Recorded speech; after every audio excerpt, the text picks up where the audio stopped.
Bismillahirrahmanirrahim. Assalamualaikum warahmatullahi wabarakatuh. Bismillahi masyaallah la yasuqul khaira illallah.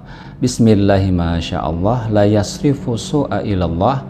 Bismillahi masyaallah ma kana min ni'matin faminallah. Bismillahi masyaallah la haula wala quwwata illa billah.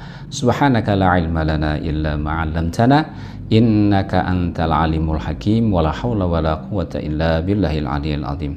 Hadirin rahimakumullah yang dimuliakan Allah, alhamdulillah kita sudah sampai hari keempat di bulan mulia ini. Surat Al-Waqiah ayat yang ke-7 sampai 9 yang insya Allah akan kita sama-sama kaji.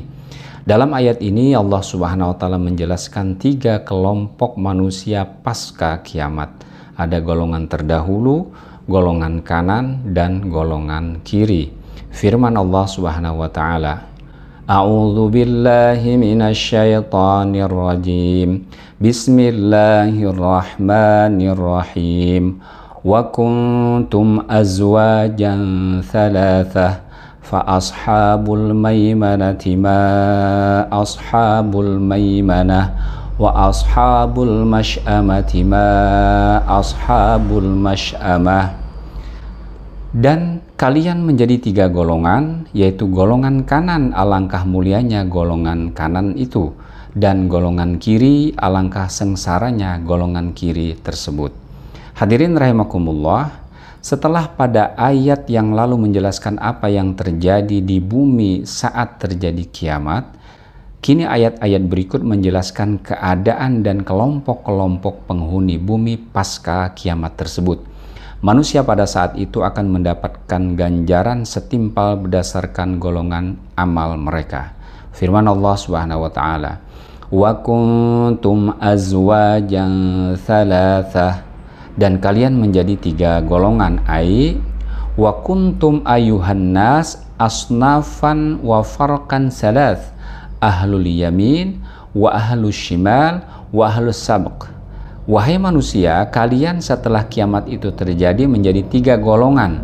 Golongan kanan, golongan kiri, dan golongan orang-orang terdahulu keimanannya. Orang-orang yang dahulu, ahlus sabiq, adalah pemilik kedudukan tertinggi di dalam surga.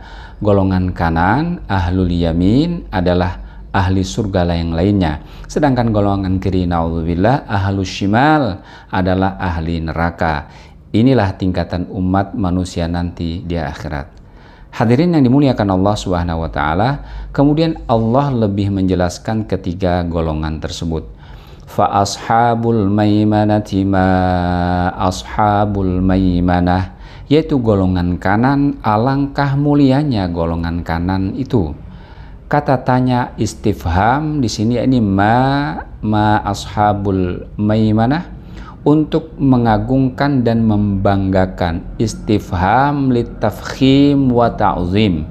Tahukah kalian apakah golongan kanan itu? Siapakah mereka dengan sifat demikian? Jadi ini adalah istifham, pertanyaan untuk mengagungkan. Innahumul ladzi yu'tuna sahaifuhum fi aimanihim. Mereka yang dikasih catatan amal mereka dengan tangan kanan. Fahuwa ta'jibun lihalihim. Tanda tanya tadi merupakan ta'jib untuk kondisi mereka. Wa ta'zimun li sya'nihim fi dukhulihim al-jannah wa tan'imuhum biha.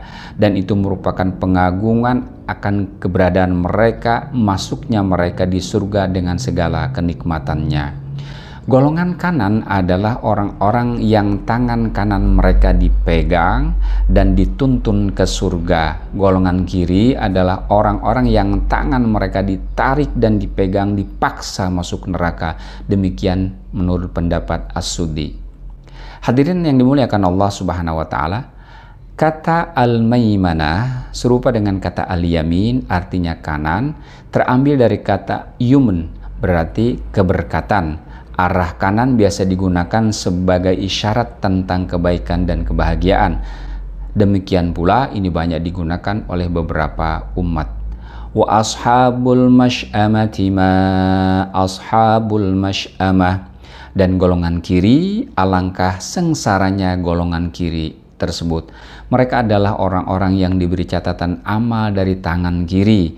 Pengulangan kata ini menurut Imam Al-Qurtubi untuk penguatan. Maksudnya adalah untuk membanyakkan pahala yang didapatkan oleh golongan kanan dan siksaan yang didapatkan oleh golongan kiri. Hadirin rahimakumullah yang dimuliakan Allah Subhanahu wa taala.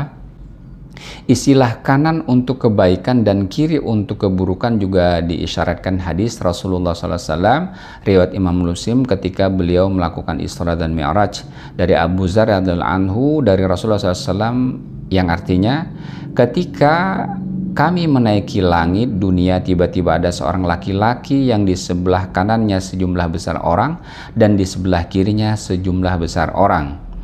Apabila laki-laki ini memandang ke sebelah kanannya, maka ia tertawa, dan apabila laki-laki itu memandang ke sebelah kirinya, maka ia menangis. Lalu laki-laki itu berkata, "Selamat datang Nabi yang soleh dan anak yang soleh." Aku pun, kata Rasulullah, bertanya, "Wahai Jibril, siapa orang ini?"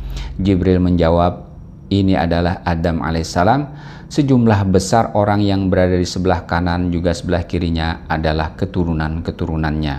Orang-orang yang berada di sebelah kanan adalah ahli surga dan orang-orang yang sebelah kiri adalah ahli neraka."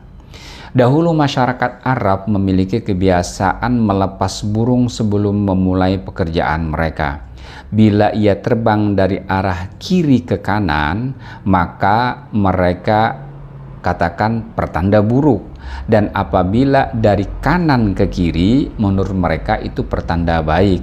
Kepercayaan seperti ini tidak dibenarkan oleh Islam.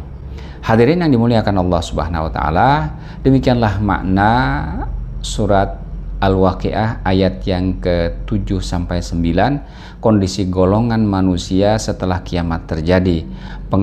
Penggunaan kata tanya dan pengulangan kalimat masing-masing kelompok mengandung isyarat kedudukan mereka yang jelas dan pasti. Kelompok kanan sangat mengagumkan, sementara kelompok kiri sangat-sangat memprihatinkan. Tentu kita berdoa kepada Allah Subhanahu wa taala agar kita termasuk golongan-golongan yang ada di surga. Apakah itu as-sabiqun atau orang-orang yang kanan? Amin ya Allah ya rabbal alamin. Wassalamualaikum warahmatullahi wabarakatuh.